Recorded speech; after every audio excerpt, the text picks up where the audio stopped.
Europe 8h37 maintenant sur Europe 1, l'heure d'accueillir Alice Darfeuille. Bonjour Alice. Bonjour Julien et bonjour à tous. Il n'y aura finalement pas de tournée d'hommage à Johnny Hallyday avec ses anciens musiciens. Non, on peut considérer que c'est mal engagé. Cette tournée hommage ne m'intéresse pas.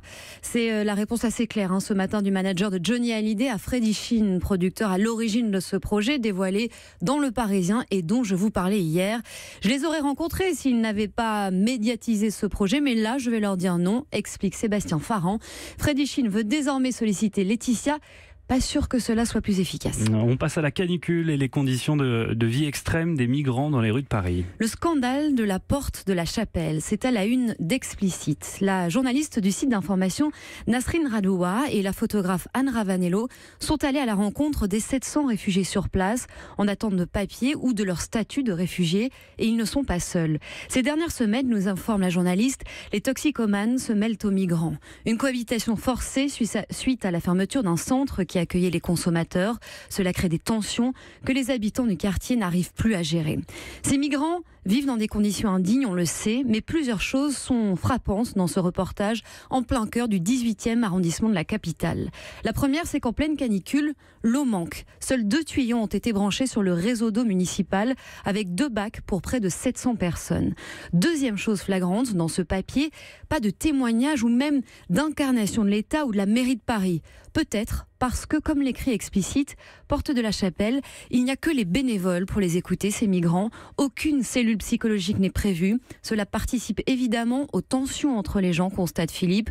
Nous en avons fait la demande à la mairie, mais nous n'avons toujours pas de réponse. Changement d'ambiance, il s'est offert son premier bain de foule hier depuis le début de ses vacances. Est-ce le vol d'un drone au-dessus du fort de Brégançon qui a poussé Jupiter à sortir de sa tanière? Mais surtout, le président de la République est-il en danger à Brégançon? La question est à la une de Var Matin.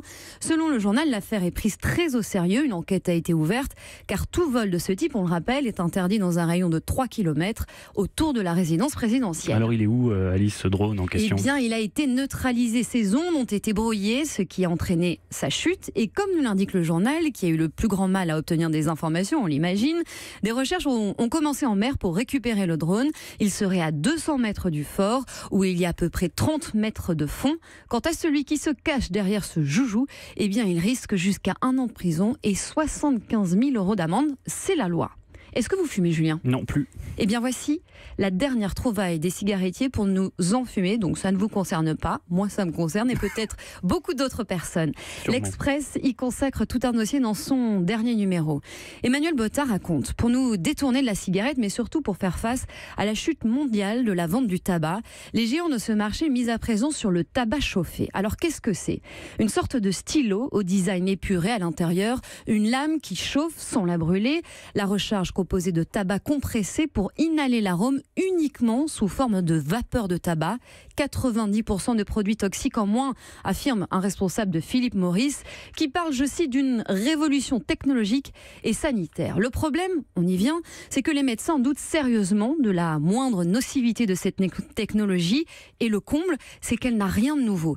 L'Express nous rapporte en effet que le tabac chauffé existe depuis 1998 et qu'à l'époque, les 2 premiers modèles avaient fait un four échec total en raison notamment du goût désagréable.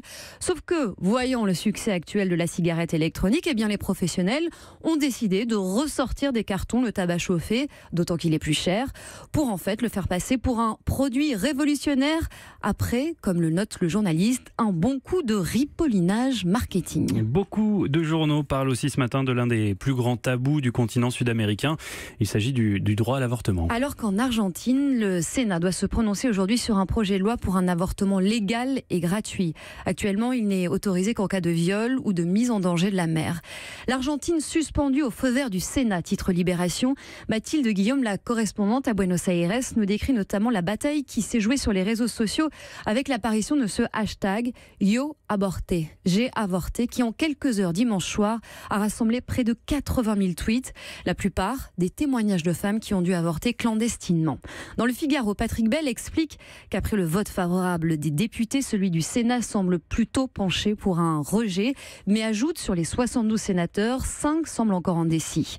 Le sujet est également à la une de La Croix. Le quotidien nous détaille les arguments des deux camps ainsi que la position du gouvernement argentin. Et justement, de quel côté penche ce gouvernement ? Eh bien, le président est opposé à l'IVG, mais il était pour ce débat. C'est lui qui l'a déclenché. Quant à sa vice-présidente, explique La Croix, elle est résolument hostile à la légalisation. Mais surtout, écoutez bien, elle propose que les enfants non désirés soient confiés en adoption. Oui, pourquoi pas. Pourquoi pas. Lui aussi aurait mieux fait de se taire. Alors c'est Libération qui nous conte ce matin l'histoire assez cocasse, mieux vaut en rire, de ce prestataire des Gay Games. Vous savez, c'est ce rendez-vous sportif de la diversité censé lutter contre les discriminations et qui se tient actuellement à Paris. Eh bien ce prestataire a vu ses commandes annulées à la dernière minute. Non pas que ses boissons n'étaient pas fraîches, mais le problème c'est que ce patron d'entreprise avait décidé de reverser tous les bénéfices de cette transaction à la Manif pour tous et qu'en plus, il s'en est vanté sur Twitter. Merci au lobby LGBT pour sa générosité pour de si belles causes. Voilà ce qu'il a écrit. Le tweet a été supprimé, mais il était trop tard.